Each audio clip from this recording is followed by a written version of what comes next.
people of logic and apodictic demonstration. Apodictic simply means that it's certain, it's resolute.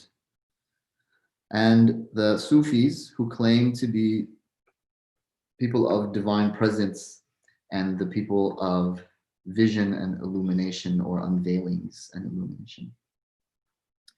فقلت في نفسي الحق لا يعدو هذه الأصناف الأربعة فهؤلاء هم السالكون سبل طلب الحق فإن شد الحق عنهم فلا يبقى في درك الحق مطمعا إذ لا مطمع في الرجوع إلى التقليد بعد المفارقة.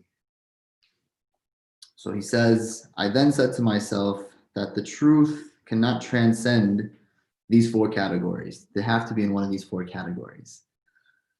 For these are the people who are following the paths in seeking truth.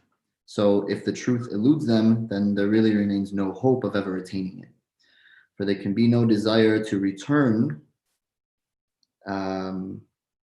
to taqleed, i.e. the sort of conforming to the opinions of authority once it has been abandoned. إذ من شرط المقلد أن لا يعلم أنه مقلد فإذا علم ذلك انكسرت زجاجة تقليده وهو شعب لا يرأب وشعث لا يلم وشعث لا يلم بالتلفيق والتأليف إلا أن يذاب بالنار ويستأنف له صنعة أخرى مستجدة فابتدرت لسلوك هذه الطرق واستقصاء ما عند هذه الفرق مبتدئا بعلم الكلام مثنيا بطريق الفلسفة ومثلثا بتعليمات الباطنية ومربعا بطريقة الصوفية. So he says that if somebody recognizes that they are a muqallid, i.e. somebody that is following the opinion of the authority of someone else, in the sense that it calls to mind the very notion that they have knowledge of their ignorance in a particular matter, and when it comes to a matter of usul, something that is foundational, then they're no longer a muqallid, he says, right? This glass is shattered and it's irreparable, and it cannot be mended by simply just patching it together. It has to be welded anew, basically. And so he says, I therefore lost no time in following these different ways and making a thorough study of the views of these different groups. And I applied myself first I sought out, firstly, the science of kalam, secondly, the way of philosophy, third, the teachings of the Batiniyah, and fourth, the way of Sufis. So these are the four groups that Imam al-Ghazālī rahimahullah ta'ala is investigating. And he's saying, look, these are the four avenues that we know of. And so the truth has to be within one of these. And so he's going to start now with the mutakallimun, and then following that are the philosophers, Batiniyah, and the Sufis. And that's really the gist of the book. And so once we go through those, and we'll have gotten through the book. So he begins then with the mutakallimun, the Muslim theologians. القول في بيان مقصود علم الكلام وحاصله. The aim and purport of the science of kalam. So he says, ثم إني ابتدأت بعلم الكلام فحصلته وعلقته وطلعت كتب المحققين منهم وصنفت فيه ما أردت أن أصنف فصادفته علما وافيا بمقصوده غير واف بمقصودي. It's a very famous line of his. We'll come back. وإنما مقصوده حفظ عقيدة أهل السنة على أهل السنة وحراستها عن تشويش أهل البدع. So I began with the science of kalam, which I summarized in notes. And I carefully studied the works of the verifiers, or those who are most meticulous and the peer reviews, one can say, amongst the mutakallimun. And I wrote on the subject. So Imam al-Ghazālī here is showing you kind of the extent to which he goes into this. And I wrote on the subject that which I wished to write. And subsequently, I found that it was a science that was adequate for its own aim, but inadequate for mine. For its aim is simply to conserve the creed of the Orthodox for the Orthodox and to guard it from the confusion of the innovators. So Imam al-Ghazālī is saying, look, I sought this discipline, I researched it, I understood it very well, and I even wrote in it as a mutakallim. And Imam al-Ghazālī wrote Qawā'id al-Aqā'id. Sidi Ahmed Zarruq wrote a commentary on that text as well. And you'll find in the Ihya, which is where this text comes, another text that he calls al-Risāla al-Qudsiyya. And he also has al-Iqtisād fi al-I'tiqād. And as a matter of fact, that becomes one of the central texts still till this day used by many universities and institutes in the education of traditional kalam curriculums. So the question here is, what exactly was Ghazali's aim? And this aim ostensibly that kalam doesn't provide. And then the second question is, well, and what is kalam's aim? So he says the discipline is sufficient for its purposes, i.e., in arguing for the truths of Islam and demonstrating the proofs of religious doctrines and then protecting it from innovation, right? Which is what kalam seeks to do.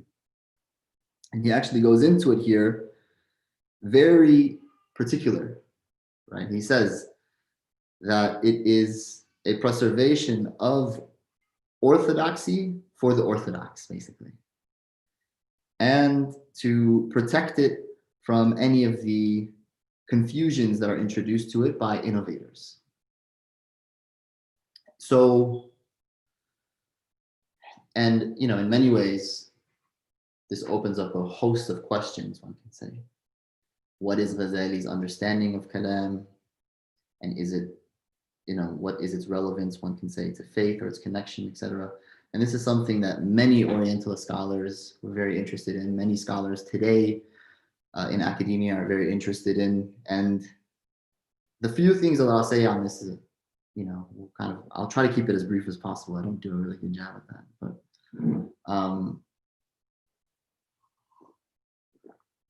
Bismillah.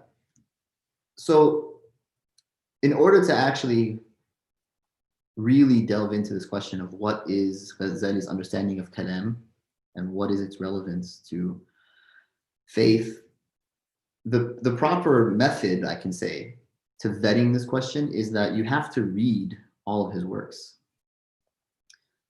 The second thing, and that should be obvious, right? Because simply going into a particular text, or, you know, even worse, and this is oftentimes done by many people, where they'll just get a quote and they'll say that he said this, and so it must mean whatever thesis they have. So that's the first thing. You have to be exhaustive in your reading of Ghazali. The second thing is you have to understand the tradition that he is speaking from, i.e. the Ash'ari, right? The Ash'ari school of thought, and the context as well of his own situation. Otherwise, you're really engaged in biases that are usually rife with agendas, and what the ulama typically will call ashab hawa.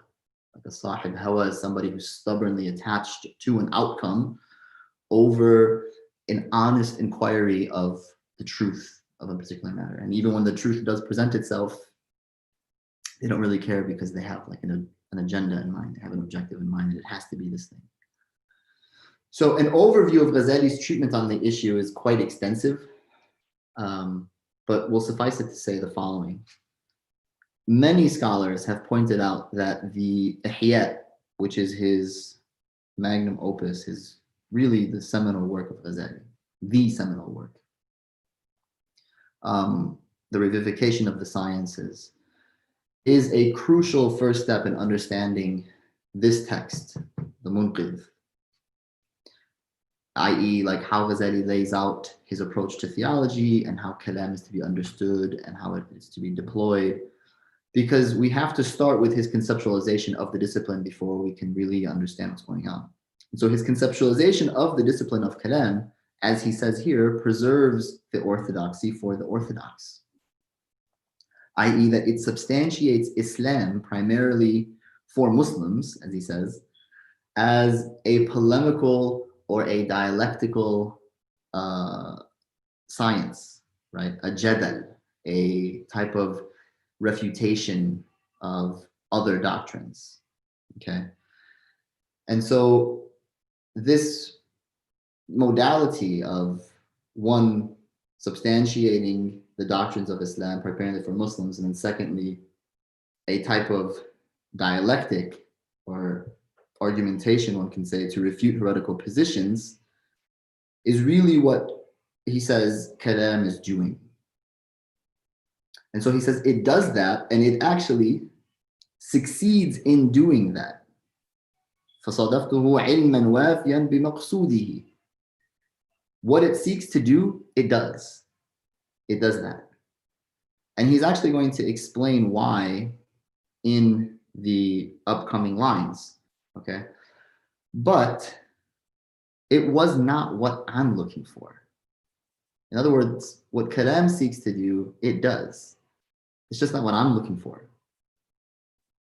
All right? And so this is extremely important to understand. On the basis of that conceptualization, then he begins to expand his views on kalam.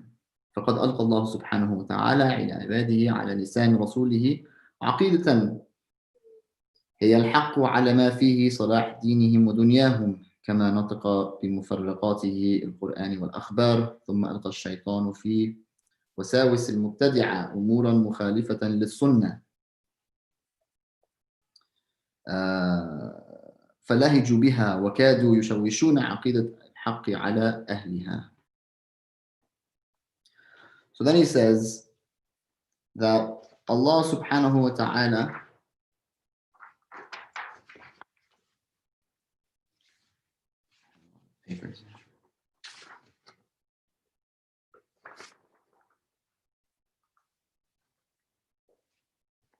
فألقى الله سبحانه وتعالى إلى عباده على لسان رسوله عقيدة هي الحق على ما فيه صلاح دينهم ودنياهم. So Allah subhanahu wa ta'ala gave to his servants, to his ibad, which are us, to the Sahaba, a creed which is true, and that which rectifies all that they need to have rectified insofar as their deen and their dunya.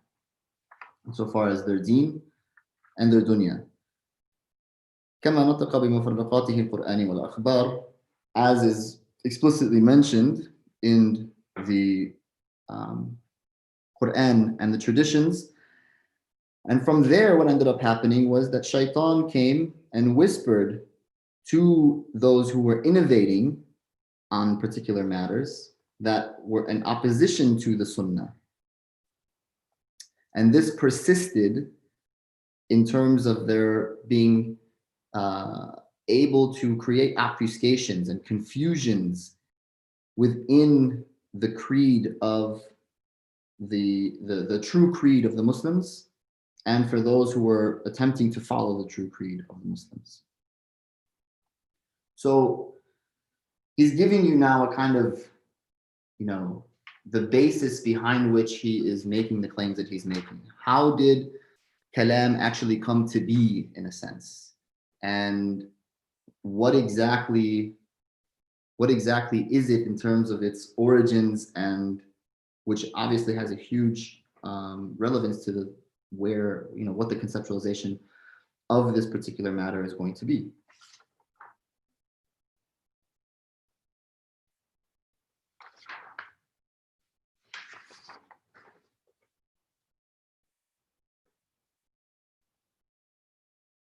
فأنشأ الله تعالى طائفة المتكلمين وحرك دواعيهم لنصرة السنة بكلام مرتب يكشف عن تلبيسات أهل البدعة المحدثة على خلاف السنة المأثورة فمنه نشأ علم الكلام وأهله.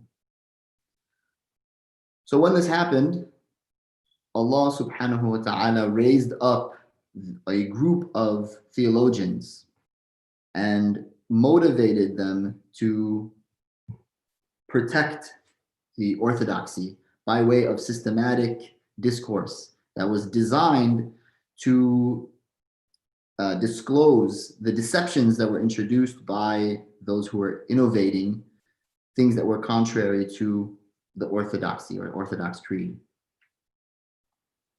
And this gave rise to the science of kalam and its practitioners. فَلَقَدْ قَامَ طَائِفَةٌ مِّنْهُمْ بِمَا نَدْبَهُمُ اللَّهُ تَعَالَى لَهُ فَأَحْسَنُوا الذَّبَّ عَنِ السُنَّةِ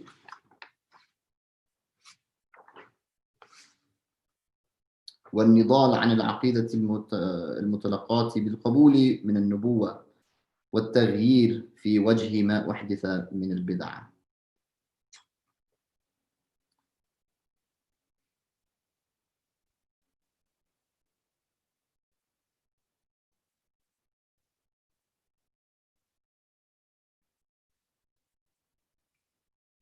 And so a group of the mutakallimun or theologians did this. They performed the task that was assigned to them by Allah subhanahu wa ta'ala, and they rightly protected orthodoxy and defended the creed which had been readily accepted from the prophetic preaching, and they courageously counteracted the heretical innovations that were introduced into it. So this is Imam al-Ghazālī's very brief conceptualization of what's going on here. In the Ihya, Imam al-Ghazālī lays out the debate on whether or not kalam is a good thing or a bad thing as well. Like, you know, he says that there's a group of people who, when you speak about kalam to them, they will tell you that kalam is bad, all bad. And he goes through the argument that they give in terms of why they say it's bad. And then he says that there is another group of people that they say that kalam is all good. And they give you a detailed summary and all the arguments, right, that they use in order to justify that kalam is all good. And then he says, my position is that it's not either good or bad in and of itself, but rather it's on the basis of what it's trying to address. So there are things that are good for you, he says, and when you take those things, though, in large amounts, they actually become bad for you. And then there are things that are just bad for you. Okay. So, you know, he gives the example of honey. He says, if you take honey, generally speaking is good for you. But if you like overload on honey, it can be bad for you, right? And then there are things that are just bad for you, like alcohol is just bad for you, right? It's just bad. So kalam looks to substantiate itself on the basis of a type of dialectic, which asks questions. And these questions are important questions, and they're fair questions to ask, okay? But these questions are also unsettling. They unsettle the one who is questioned with it. Now, what the theologian is trying to do, they're not trying to unsettle the believer's heart, but they're investing in that unsettlement, assuming that kalam, i.e. its proofs, its arguments, will then provide the answers and make that person's belief unshakable, as what Imam al-Ghazālī is saying. Now, what Imam al-Ghazālī says about that is that assumption that kalam is going to redress the unsettling of this person's heart. After you ask that the initial question, it's not always true. Like, it's not always actually going to work. For some people, kalam proofs leave them confused, and it doesn't really reconcile that sort of unsettling state that you've put them in by asking the question to begin with. When you ask somebody, for instance, who is living in an insular society, and he'll give this example, if you ask them, you know, have you ever thought about why Islam is the true religion? It's something that they never thought of because they live in a society that is completely outside of that particular conceptualization. They wouldn't even come to that. And so he's saying introducing that particular issue to them and then trying to unsettle them, assuming that you're going to give them the answer through this kind of kalami discourse, may not work. And as a matter of fact, they may have had a type of belief that was actually much stronger before what it is that you did. All right. So that's the conundrum that he's presenting. We want the common people's faith to be unshakable, but if they are the type of people who don't really gain to benefit from the proof, and they already have yaqeen, okay, and this yaqeen is just through their taqleed, through their conforming to authorities, then Imam al-Ghazālī says just have them move on to practicing their faith and their spiritual life. Like, no problem. Now, he also creates a basic typography that addresses the issue of context and the different types of people in society and the different types of kalam. All right, so this isn't like a one-size-fits-all kind of a situation here. So that's why he says there are 4 basic types of people. The first are, he says there's intelligent Muslims and then there are ignoramus Muslims. Okay, then you have intelligent heretics and you have ignoramus heretics. And then you have 2 basic contexts, like settings. You have Muslim societies, and by Muslim societies here, he really means the accepted norms that are comprised of Islamic paradigms, and they have very little heresy going on in their society. And then the second is a non-Muslim society, and this is a society where the accepted norms are not comprised of Islamic paradigms, and there's a lot of heresy. It's sort of rife with heretical beliefs and heretical views. All right. So then he says, and then you have personality types. So individuals can be of different types. He talks about 3. He says, there are people of emotion, and there are people of debate, and there are people of experience. And we talked a little bit about this in our introductory session, right? And then from there are also different degrees of kalam. So you have public kalam, something that is for public consumption. You have intermediate kalam for like students and so forth. And then professional kalam. And so he says, this science is not for ignoramuses, generally speaking. And in particular within Muslim societies. For them, if they are Muslims and a heretical belief arises, like they begin to believe this heretical thing, or even if they're not Muslims, he says you dispel these heresies with kindness and with love and with good counsel. All right. And there are caveats amongst this, but he's basically talking about a society in where the very convention of that society, the way in which that society moves, breathes, inclines to the Islamic beliefs, the fundamental Islamic beliefs. All right. Like for instance, today, there are certain just norms in terms of beliefs. We think of them as like almost non-inferential in a sense. Somebody says, you know, do you believe in freedom? Of course, you know, it's almost impossible for somebody living in the society to say no, or that, you know, they have some kind of nuance to that or something like that. No. And there are other things like it. All right. So he's saying that in Muslim societies, you have fundamentals as well, where people are, they just assume them to be true because the very fabric of the society lends or tends towards that particular belief structure. All right. So in a situation where there is somebody in that type of a society, amongst those who are not really asking these types of questions, then don't try and come at them with, you know, proofs and these types of ideas. Just be kind with them, love them, serve them, and give them good counsel to allow them to come back to a proper belief. All right.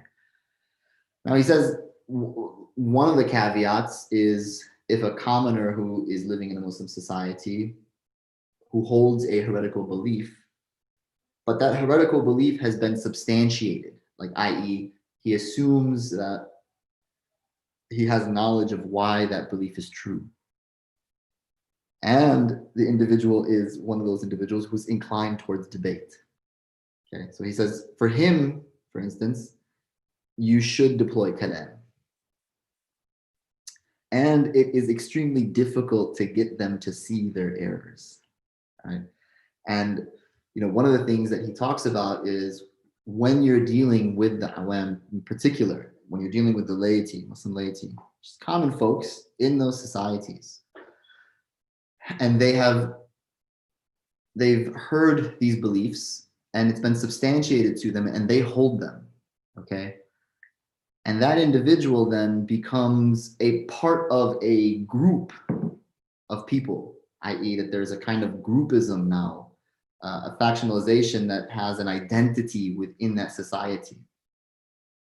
He said for that person, it's almost a lost cause. Why? The reason why is because they don't have the capacity within them anymore to be able to climb out of that which they are, that which has been embedded in them in a sense, right? And this is extremely important for us to consider, especially as individuals living in a very complex time today, with a variety of different situations and contexts and whatnot, to really be serious about. I mean, Imam al-Ghazālī, in many ways, this kind of categorization, and there's a question here that says, did he always categorize everything, right? Yeah, in a sense he did. I mean, that's what he was looking for. But he also begins to show that theology has to be done in this very nuanced way. Like we have to think about who it is that we're talking about. Is the individual going to be receptive of it or not? And so if they are, then we should think about it in a particular way. If they're not, then it should be thought of in a very different way. It's not as we said before, it's not one size fits all. And I've seen this before. You have to, looking at people and where they're at is hugely important. And this is for people who are teaching and people who are not teaching, and those who are just trying to be there for others in terms of their religious consciousness and their spiritual progression. All right. I remember when I first started learning the deen, and when you first start learning and you're like recommitted or convert, you're very passionate. You just found this thing and you're thinking like, I got to go share this with the world. And it's very sincere, but it's also very naive in many ways. And I remember once my mom, who, she saw a lot of these changes happening in me, and we didn't really grow up like this, so it's kind of weird. And one night she asked me, I have a question for you. Why did Allah, I think she said, why did Allah allow for Adam to sin, basically? Like why is that? What's the point in Adam sinning, that initial sin? And when you hear something like this and you're kind of very passionate, it's almost like, you get really excited and you're like, oh my God, I'm about to, show them the way. And and so I heard what she said, and I could have answered it in a sense, knowing my mom and knowing where she was at, in a way that was going to be palatable for her. And kal'ada, like I usually do, I did not do that. And I went into all of this stuff and like the philosophy and this and that and the other thing.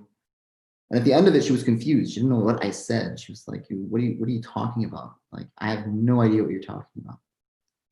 And I kind of got frustrated, and we went back and forth, back and forth, back and forth. And she was like, I don't understand. And I was like, Mom, look, it happened because Allah gave us tawbah from it, okay? And as soon as I said that, she was like, oh, wow, subhanAllah, that's really great. That's like, that was it. That was actually all she was looking for. So we complicate things, right? And it's because oftentimes we're not speaking to the individual where they're at. And this is exactly what Imam al-Ghazālī is showing us here. Like, not every single person is going to want the same thing when it comes to these particular theological issues. You have to understand who you're speaking to. And on the basis of who you're speaking to and the context that you're in, and knowing what is sufficient for them is going to be the way to do this. So he almost sees, and he actually does, he sees theology as a type of remedial science, okay? And he's going to get into more of that, inshallah, as we move on. But, you know, for this individual, he says, providing enough kalam, simply that it refutes the issue for them, is sufficient, okay? So the discipline for Imam al-Ghazālī is primarily then for who?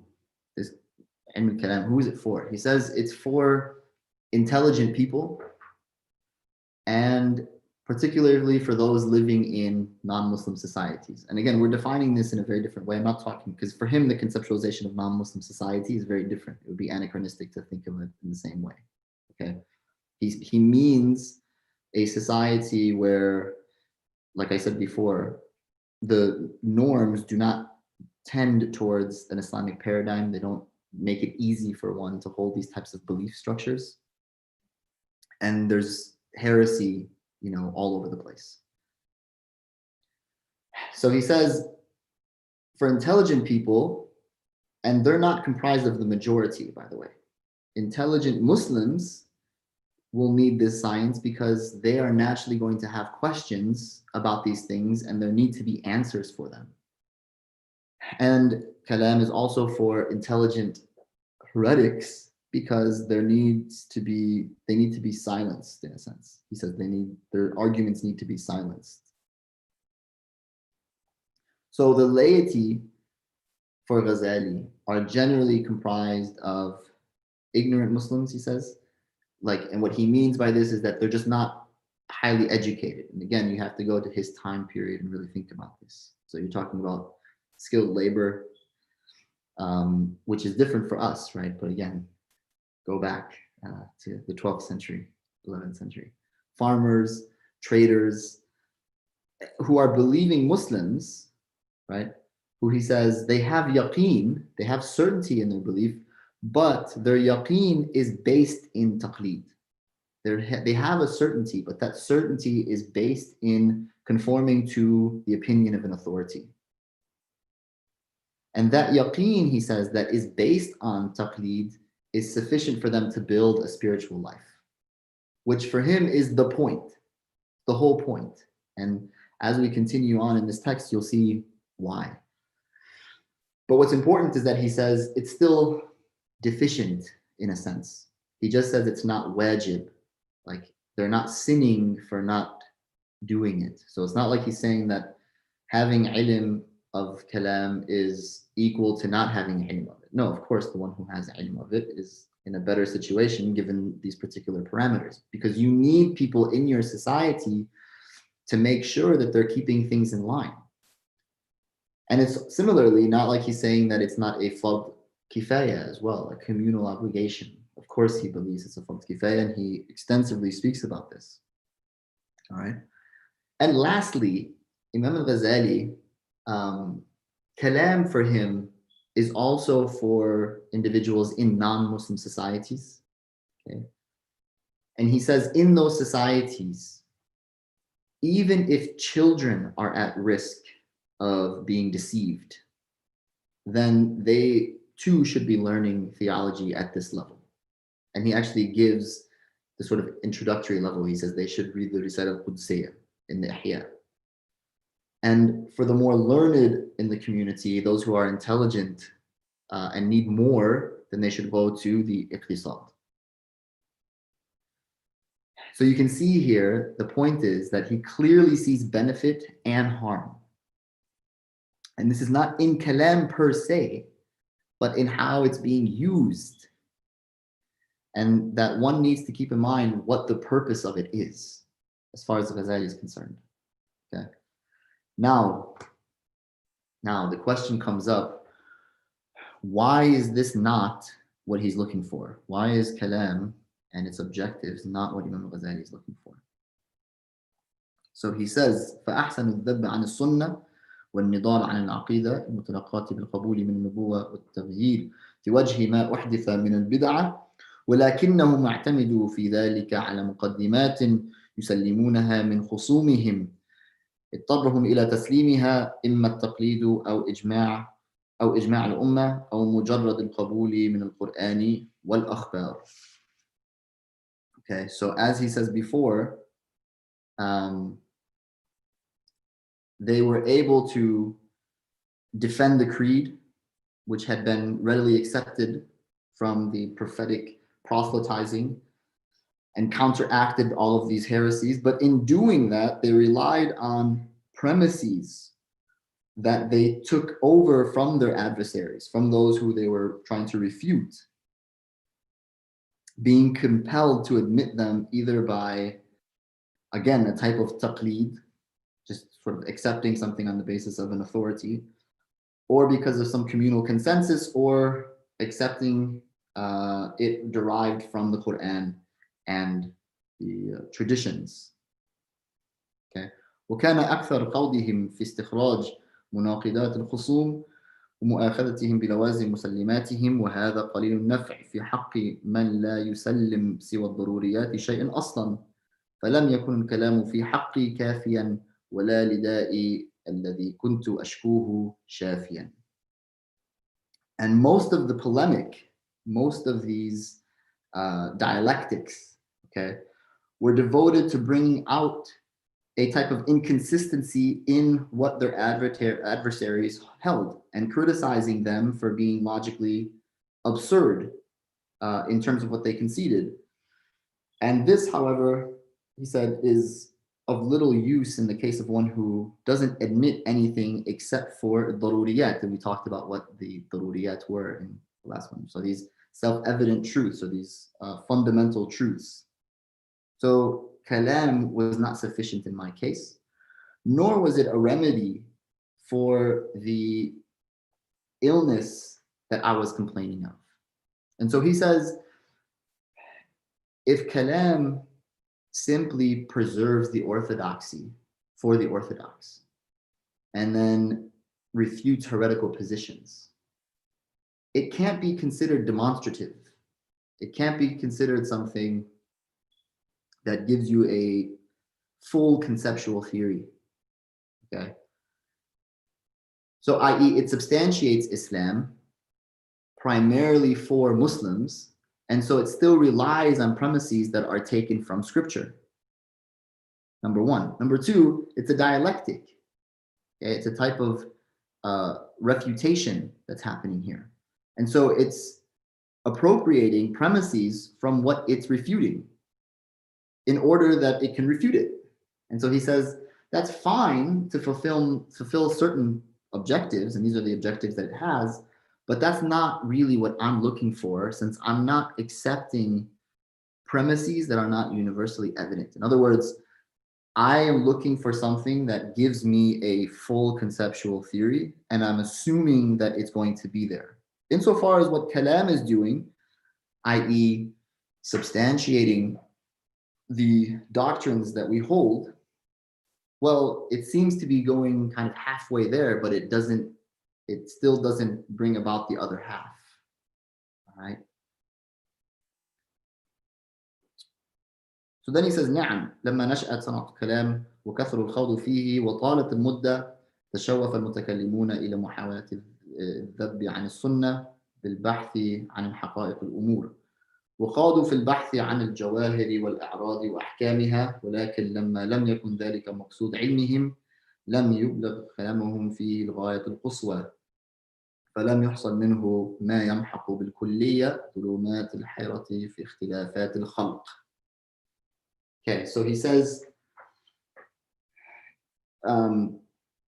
yeah, when the discipline of kalam began, okay, and research continued to develop over time, the mutakallimun sought to preserve the creed through a detailed investigation of the world, presented through a type of cosmological understanding that they had of the world, right?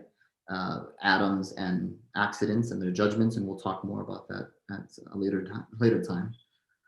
But that was not their primary objective. In other words, it seemed as if they were going down the route that was going to allow them to create a system through kalam that was going to be fully demonstrative. But since that wasn't really their primary objective, and their primary objective, as we said, is simply to justify the claims that Ahl Sunnah hold and get them to a particular point in order for them to, at a certain juncture, submit to what revelation brings, it doesn't really go all the way. It doesn't really bring about this thing that he's looking for.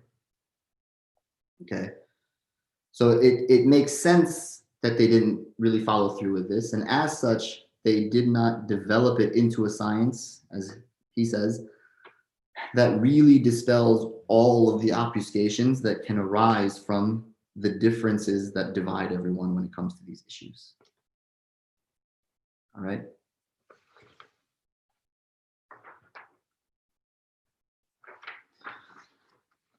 So then he says, ولا أبعد أن يكون قد حصل ذلك لغيري بل لست أشك في حصول ذلك لطائفة ولكن حصولا مشوبا بالتقليد في بعض الأمور التي ليست من الأوليات والغرض الآن حكاية حالي لا الإنكار على ما استشفى به فإن أدوية الشفاء تختلف باختلاف الداء وكم من دواء ينتفع به مريض ويستضر به آخر.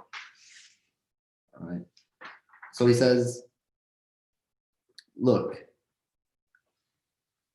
it's not lost on me, just to give a summation here, it's not lost on me that there are people who did see this science as properly dispelling all of these obfuscations. But I personally don't see it that way, he says. I.e., that there are still holes in the kalam system when it comes to fully substantiating the science as properly demonstrative in that sense. Now, what's interesting about this is that there's a tendency amongst modern scholarship to doubt kalam proofs. Okay, and they base it on statements like these of Imam al-Ghazālī and others maybe. What's important to note about this is two things, and I just want to say this very quickly. The first thing is that kalam that came after Imam al-Ghazālī did become demonstrative. And so this is really important to know. And part of the issue why this stuff even arises is because there seems to be a type of like a veneration of Ghazali that sees him as the end-all be-all of the tradition. And that's simply not the case. Kalam continued and was brought to much greater heights by Imam al-Razi, and then further extended by al-Iji and Taftazani and others. And one of our teachers actually said, had Ghazali witnessed what was developed afterwards, there's no doubt that he would have recognized that Kalam actually did achieve this state. And the important part is that this is a tradition, this is a school, okay? And so you would expect within a school a type of development in that school, and through a verification process and peer review to bring about these types of things. And it's actually arguable that that is what Ghazali's encouragement, that Imam al-Ghazali was actually encouraging scholars in that way through texts like this, okay? And it created a kind of impetus for scholars to integrate various methods into kalam and to create a full-fledged demonstrative program. So that modality, set by Ghazali in many ways continues. And it's very important that we understand that, right? One of the things also that is very important to understand is, this is in the Mustasfa, Okay, what Imam al-Ghazālī says about kalam in one of the last texts that he wrote, okay, talking about what it is that the mutakallim does and how that relates to the other Islamic sciences. So he talks about how the sciences divide into rational sciences and religious sciences, and he goes through what are rational sciences and what are the religious sciences. And then he goes on to discuss what each scholar actually looks at until he arrives, until he looks at the mutakallim, the theologian himself. Okay.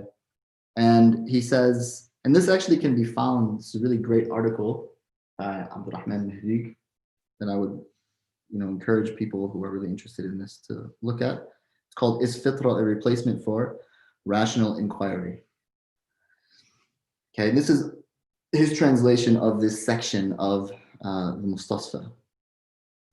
So he says that the mutakallim investigates the most general of things. This is Imam al-Ghazālī, okay? Investigates the most general of things, which is the existent, al-mawjud, and he divides it into the eternal and the temporal. And the temporal into atom and accident. And then he examines the eternal and demonstrates that it does not multiply nor divide as temporal entities do. Rather, he must be one and distinct from all temporal entities with attributes that are necessary for him, impossible, and judgments that are possible for him.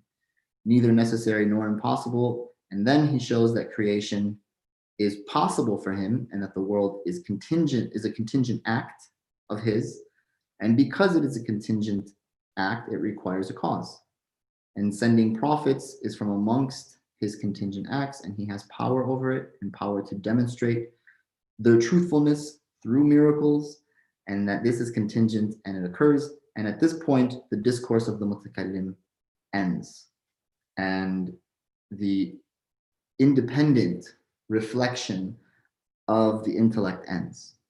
Rather, the intellect shows the truthfulness of the prophet and then resigns itself and acknowledges that it accepts the truth from the prophet regarding what he says of God in the last day, that which reason alone cannot reach, nor can it judge to be impossible. And so why this is very important, part of it,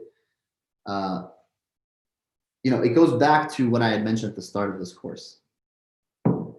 Understanding the tradition as a whole versus attempts to reinterpret the narrative for whatever reason and then treat each individual like they're separate or separated from this larger tradition. Right?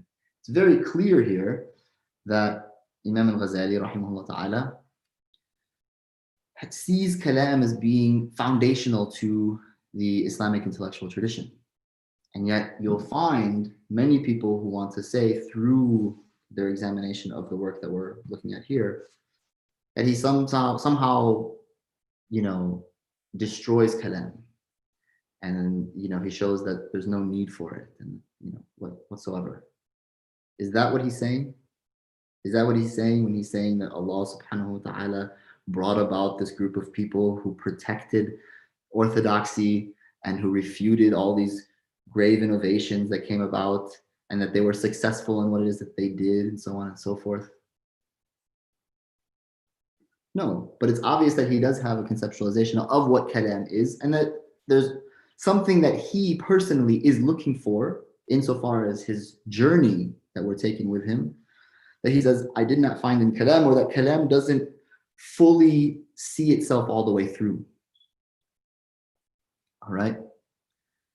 And the only way for you to really be able to grasp that in terms of this cumulative understanding of Ghazali's thought is to understand the tradition that he comes from, insofar as those who came after him and what they said of him and what they developed from him as a part of that tradition. Even in our own institutions, like for instance, Al-Azhar, the curriculum was based on this post-Razi school, okay, that in many ways takes from what Imam al-Ghazālī had put forth and develops it. So in Creed, for instance, you'll read the Kharida, Bahiyya of Imam al-Dardir, which is a summation of everything that transpired before in the 18th century. So everything that comes before it in the post-classical period, he kind of takes it and provides a summation through the verifications, and based on Imam al-Sunusi's methodology, Imam al-Sunusi who came before him. And Imam al-Sunusi his work is highly motivated by Imam Taftazani, and Imam Taftazani goes back to Razi, and Razi arguably is carrying forward Ghazali and the project of the Ash'ari. So you have to see it that way. In many respects, though, that's been lost. And it's been lost to a very simplistic reading of one scholar, knowing nothing of this context, knowing nothing of the tradition that Imam al-Ghazali is speaking from, knowing nothing of its developments or its internal methods of analysis, okay? And just reinterprets everything. Now, one can assume that there are going to be differences of opinion in how Imam al-Ghazali is to be read and what he intended in all of this. Like, who is really developing upon the methods that he wanted for the tradition. And you can see, historically speaking, how there are going to be differences there. But you can't do that without the competency to do it properly and to do it honestly.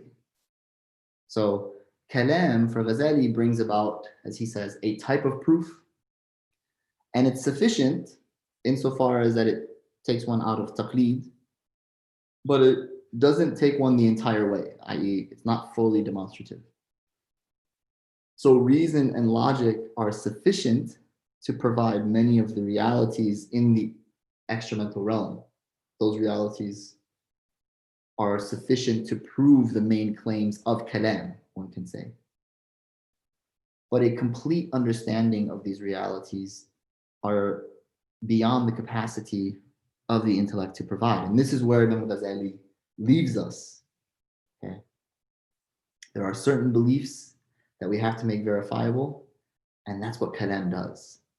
And it does it really, really well. And one can say, in a sense, okay, it doesn't seem like they're really concerned with trying to provide a conceptual theory of the world or an approach that unveils the reality of things as they are. In other words, it's not sufficient in acquiring haqa'iq al-ashya, and Imam Ghazali actually says that. Okay. But the story doesn't end here, inshallah.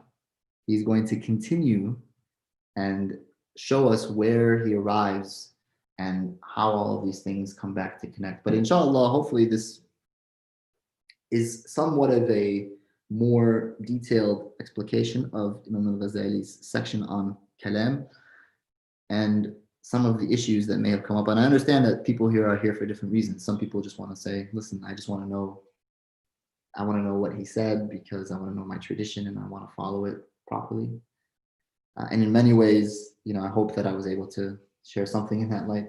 And there are other people who understand the debates that are going on and who understand, the different ways or modalities that some have chosen to discuss these issues, and particularly Imam al-Ghazali's journey in all of this. And, just know that I'm right. No, astaghfirullah. But this is hopefully a presentation of that which has been transmitted to us from our teachers. We ask Allah subhanahu wa ta'ala to give us a good understanding of our religion. Inshallah, next week we'll go into Imam al-Ghazali's journey into the next group, which is the philosophers and philosophy.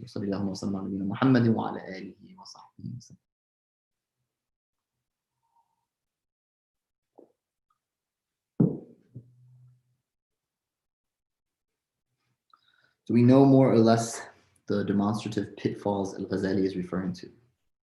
Well, it's not a demonstrative pitfall. It's what he's looking for is this demonstrative thing. He's looking for the type of dalil, one can say, or burhan, really. He's looking for a burhan that is not contingent upon anything that could not be solidly proven.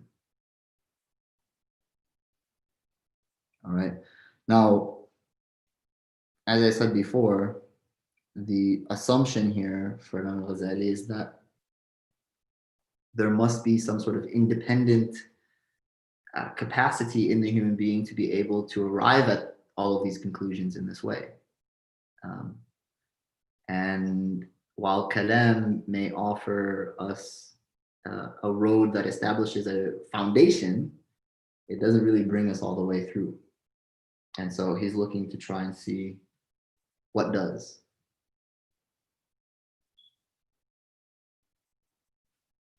All right. But it's important to understand that, what are these terms actually denoting, and what is it that he's actually looking for, and what is it that he's actually saying about kalam. Hopefully, in reading this, you realize that this is not somebody who's saying, that kalam is useless, or that the, pure reason and the intellect are insufficient to arrive at these fundamental truths of Islamic doctrine. Yeah. I don't know how anybody could think that, given what he says about kalam, insofar as all of what we've read in the Munqidh, and obviously that which supplements the Munqidh from these other texts. And that's why it's important to supplement it with what he says in these other texts as well. But at the same time, you also realize that for Imam al-Ghazālī, the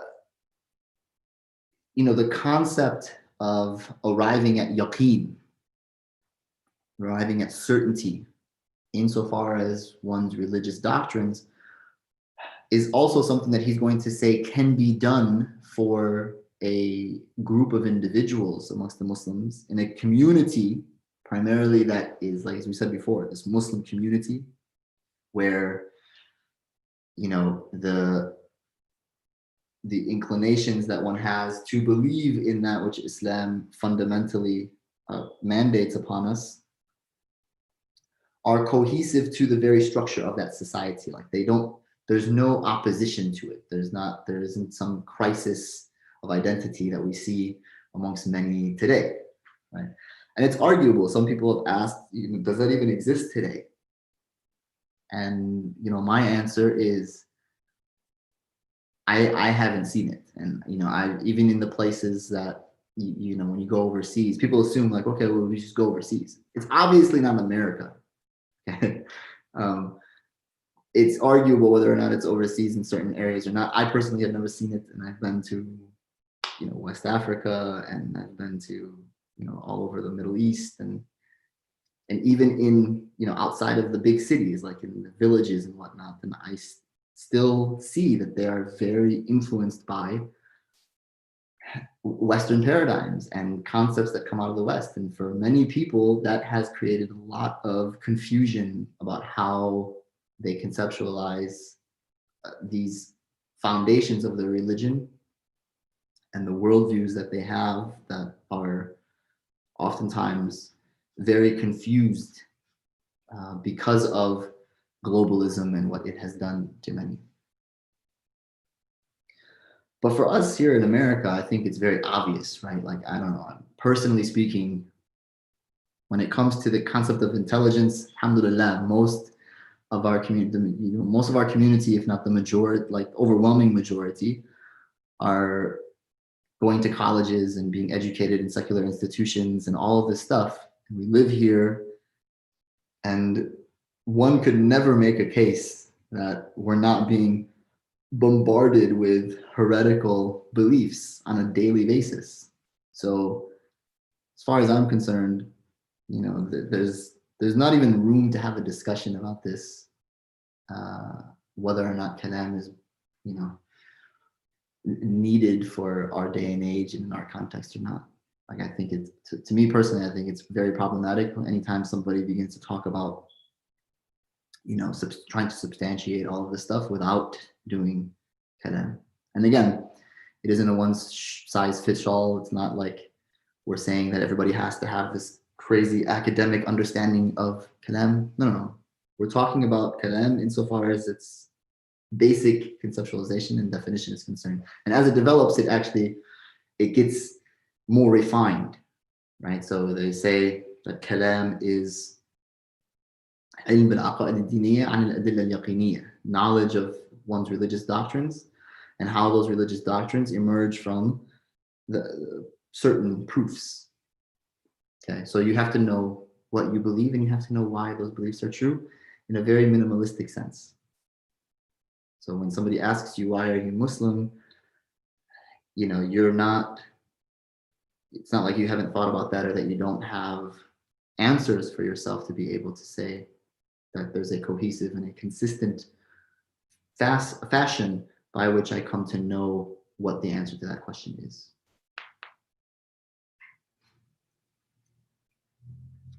Are there any books on Kalam available that are pre-al-Ghazālī that we can read in English?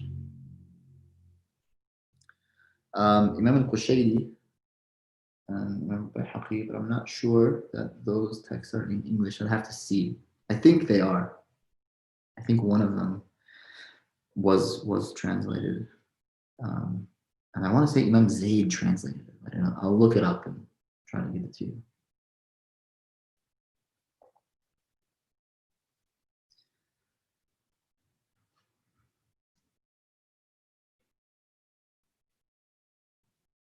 Yeah, so there's a comment that says they misunderstand him while he wanted to teach us what, how, and when we could use kalam to minimize harm and maximize benefit of it.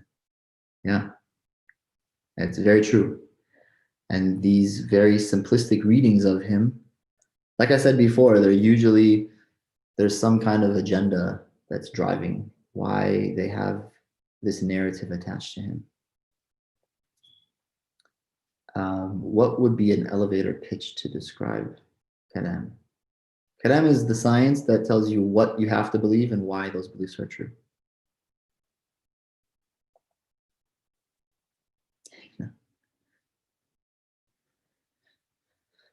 And many people, they have this as a very it's a very intrinsic response.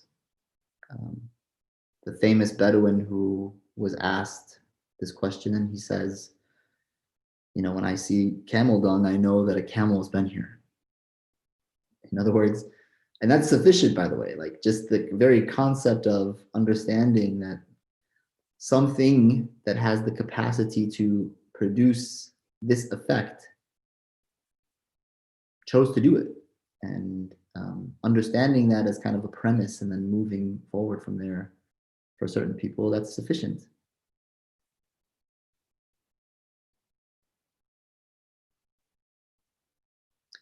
Yeah, the belief of an old woman incident, there's a lot to be said about that issue.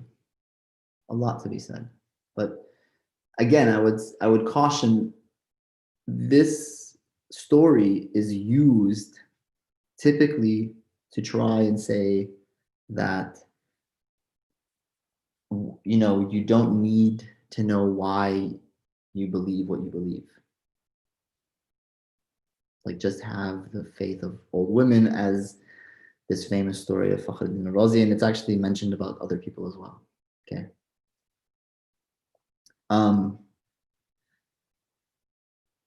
Suffice it to say the following. Number one, the old woman of Nishapur that he's referring to was someone who actually had, and when you look at the context that that particular society would have been in, somebody who actually had a very strong knowledge of why they were what they were. So that's number one. So it's not like this was some woman who was like, had blind faith or something. Like, yeah, I just believe it because my parents believed it, and I'm just following in that tradition, and inshallah, it's the right thing because I've had these experiences and they've kind of affirmed it for me. That's not what's going on here, even though it's made to seem like that is what's going on.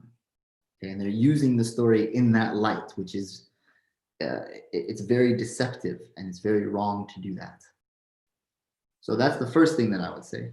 The second thing is, just think about the very premise of what we're talking about when we say what ilm kalam is.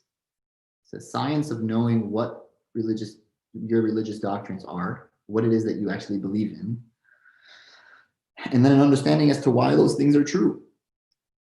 And Allah subhanahu wa ta'ala mandates that upon us. فَعْلَمْ أَنَّهُ لَا إِلَهَ إِلَّا اللَّهِ. Have knowledge that there's no deity except Allah subhanahu wa ta'ala. And to have knowledge of something is different than simply being able to, repeat what you've heard. So anybody can do that, and it's not like they have knowledge. I could be talking to you in a different language, and I tell you to, when I say 2 + 2, you say 4. If you don't even know English and I tell you that, and I say, when I say 2 + 2, you say 4. I say, okay, 2 + 2 is, and then you say 4. All right. but you don't understand what I'm saying. Do you have knowledge that 2 plus 2 is 4? You don't. It's just, you're just repeating things. All right. So knowledge then means that you don't just know what, but you also know why. Like you have some grasp of why the conclusion is what it is. And that is not something that is limited to any particular language or a series of things that need to be said in a particular way or whatnot. It depends, like Imam al-Ghazālī is saying, who it is that you're speaking to. For some people, they understand the most elaborate and most sort of technical proofs in ways that are sufficient for them, like the Bedouin. Causality is causality. He understands it through the example of a camel. You know, camel dung is proof that a camel's been. Khalas. Somebody may look out at the sky and say, you know, Allah must have created this because there's nothing that is in this world that could have done something like this. In other words, we're all contingent and there's something that has to be necessary, i.e. they're not contingent on anything, completely self-sufficient. Who did all of this? There you go. You know. So in other words, that concept is there for people, void of whether or not they know the cosmological argument in the language that the theologians are putting in it or not. If they grasp the understanding of that, then they grasp it, and that's sufficient for them. So, you know, those are some of the things that I would say are very important for us to consider when we hear people talking about, you know, the belief of old women and these kinds of things.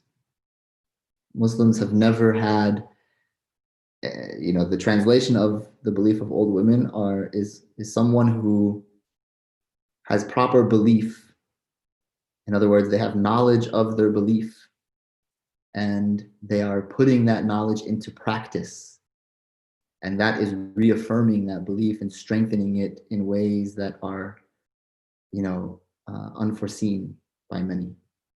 That's what is meant by the belief of old women, not somebody who's simply just regurgitating things that was said to them before by the generations that have passed, and they're not really sure why they're even doing it. They just found themselves doing it.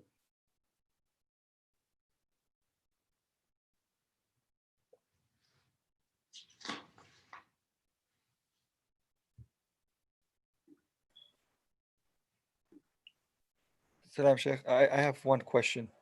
Yeah. So on the translation I'm reading, al-Ghazālī says that one of the issues that they had, the mutakallimun had, is that they relied on premises which they took over from their adversaries. My question is, if these premises are sound because they're established on self-evident truths, wouldn't that be as even if someone else articulated it, is he criticizing using the tools of the opponent, or what exactly is he criticizing here? Yeah, that's a very good question. Okay, so it doesn't necessarily mean by adopting the premises of your adversary or your opponent, it doesn't necessarily mean that it's bolted or that it's unsound. And in your refutation of what it is that they're actually bringing forth through their premises, does not in any way, shape, or form necessitate somehow that, you know, what you've done is unsound. All he's trying to say is that there may be premises that you're accepting on the very basis of this dialectical method, because this was a dialectical method that became very common amongst the mutakallimun, okay, where they use the premises, i.e. the assumptions of what it is that their opponents are actually coming with. And it's a very interesting way of arguing, but they say, you know, you assume X, Y, and Z. Let's assume X, Y, and Z are true. Well, X, Y, and Z entail a contradiction, therefore X, Y, and Z can't be true. Okay, so that's kind of the the very basic structure of what they're doing. And he's saying that in and of itself, as a method, generally speaking, it doesn't actually provide certainty in any of the things that you believe in. Okay, like that is not a manner in which you are going to actually become certain about the beliefs that you have. All that's really doing is showing that those who are attacking you have no argument. And this is actually very important to understand for us in the time period that we live in today, because we also get caught into this modality often, where living in a society as a minority community, where a large segment of that society are quite hostile towards Islam as a religion and are constantly attacking it. And so obviously we need responses to it, and we are responding to it. But is that a manner by which we are going to become certain in our own beliefs? Okay, there has to be, in other words, there's a type sort of negative theology, one can say, that which you are negating. And then there has to be a positive theology, that which you're positing. And both of those things are necessary, obviously, to the health and the longevity of any religious community. There has to be people like that understand these things and are engaged in it. And that's obviously what the role of the mutakallimun have been, and what Imam al-Ghazālī fundamentally conceptualizes this science as.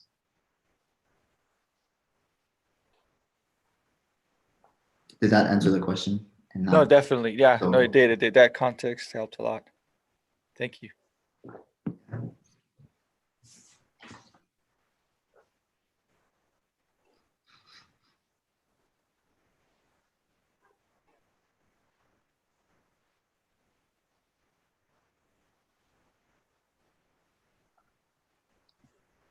Okay, we'll end here. صلى الله وسلم على نبينا محمد وعلى اله وصحبه وسلم. بسم الله الرحمن الرحيم. اللهم لك الحمد حتى ترضى، ولك الحمد اذا رضيت، ولك الحمد بعد الرضا، ولك الحمد كالذي نقول وخير مما نقول، ولك الحمد كالذي تقول، ولك الحمد على كل حال. اللهم انا نسالك الهدى والتقى والعفاف والغنى. اللهم استرنا بسترك الجميل، اللهم استرنا بسترك الجميل. اللهم انا نسالك العفو والعافيه والمعافاه الدائمه في الدين والدنيا والاخره. ربنا اتنا في الدنيا حسنه وفي الاخره حسنه وقنا عذاب النار. ربنا لا تزغ قلوبنا بعد إذ هديتنا وهب لنا من لدنك رحمة إنك أنت الوهاب. ربنا آتنا من لدنك رحمة وهيئ لنا من أمرنا رشدا. اللهم يا الله يا الله يا الله، بجاه أسماء الله وصفات الله ورسل الله وأنبياء الله والصالحين من عباد الله، اللهم اقضي حوائجنا ظاهرا وباطنا، نصر من الله وفتح قريب وبشر منيب. اللهم أيقظ قلوبنا ونبهنا من الغفلة عنك، اللهم أيقظ قلوبنا ونبهنا من الغفلة عنك، واجعل آخر كلامنا لا إله إلا الله محمد رسول الله صلى الله عليه وسلم. إن الله وملائكته يصلون على النبي يا أيها الذين آمنوا صلوا عليه وسلموا تسليما. اللهم صل وسلم وبارك على سيدنا محمد وآله عدد كمال الله وكما يليق بكماله. سبحان ربك رب العزة عما يصفون وسلام على المرسلين والحمد لله رب العالمين. We ask Allah subhanahu wa ta'ala to bless these gatherings, to allow this knowledge to be of benefit to ourselves and our communities and our families. And we ask Allah subhanahu wa ta'ala to allow us to be people of kindness and people of light and people of love and people of service, and to uplift us and to inspire us to that which is beautiful and that ultimately which brings us closer to Him. Ameen. A reminder that there's that program inshallah on Saturday, and we encourage everybody to be there. And I think you have to register. So, inshallah, do that. There was one other thing that Mustafa had written. I'm sorry, there's like so many things that I missed.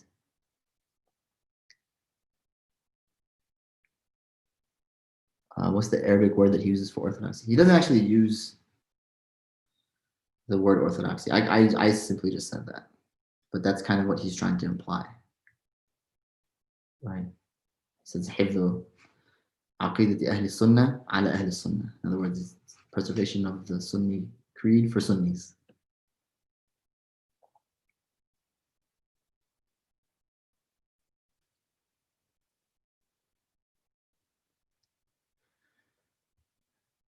Oh, there's a lot of questions that I somehow just didn't see. Can one do taqdeed about foundational aqidah? Well, it's a difference of opinion.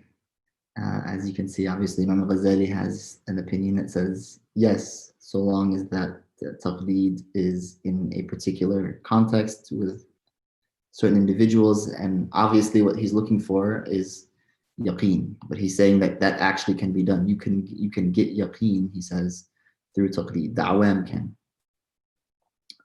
But somebody who actually has the capacity for rational inquiry and demonstration, that's not sufficient, right? So the tahqiq actually in the school is that if one has the capacity to inquire, rationally speaking, i.e. to provide demonstrative evidence, and they're not doing that, like they're not actually looking for that or solidly embedding themselves through that, then they're sinning. Wouldn't kalam be needed to provide us a way out of taqleed in aqidah? Yes, given that given what it is that I just said. Aren't the premises of the founded on rational proofs? That was my question earlier. You answered it. To piggyback off that, when we learned the kalam cosmological argument, we said it was compulsory to know that much about kalam, but here it seems he's saying it's not necessary. And again, understand that there's a development that's going to happen, okay?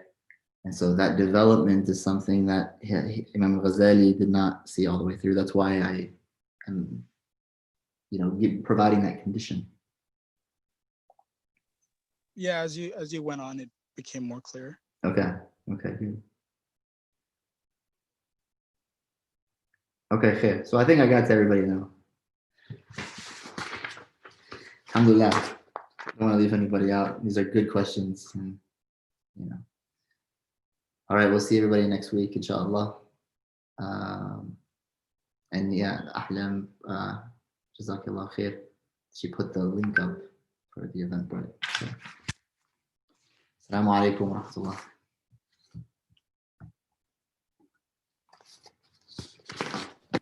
Wa alaikum assalam.